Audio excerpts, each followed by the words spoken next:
ধরো আমি তোমার আমার সংসারে ফিরে আনলাম, কিন্তু তোমার গায়ে তো অন্য পর পুরুষের গন্ধ।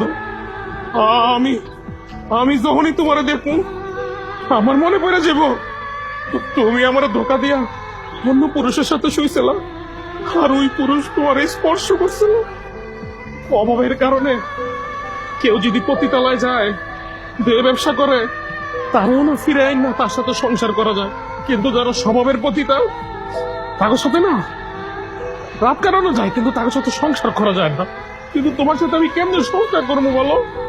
ধরো আমি অফিসে গেলাম, তুমি তুমি বাসায় আসছো, তারপরে তো আমার একটা সন্দেহ হইব যে আমার বউ মনে অন্য কারোর সাথে শুয়ে রয়েছে আমার বিছানায়, আমার খাটে। আমি না এরকম মানসিক অশান্তি নিয়ে আমি তোমার সাথে সংসার করতে চাই না। আরে ভাই, ওরে একটা মানুষ ভালোবাসবে এই তো স্বাভাবিক। আমরা পুরুষরা যখন অনেক বেশি ভালোবাসি না, তোমাদের মধ্যে কিছু মেয়েরা তখন না স্বামীরে বউর গোলাম বানায় দাও। মনে করো কি ও আমার গোলাম, আমার কথা মতো চলবো, আমার কথা মতো উঠবো বসবো। আরে আমরা তোমার গোলাম না, আমরা তো করে ভালোবাসি। আরে ভাই, তোমরা ভাবো যে আমার স্বামী তো ভাগ্য আমার মতো এত সুন্দর একটা বউ পাইছে। আমি যত বড় অন্যায় করি না কেন, দিন শেষে না আমার স্বামী আবার আমার বুকে টেনে নিব। কিন্তু তোমার ধারণা ভুল।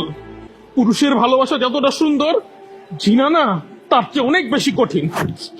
পাঠারো, আমি অফিসে যাব, তুমি ডিভোর্স পেপারে সাইন করে দিও।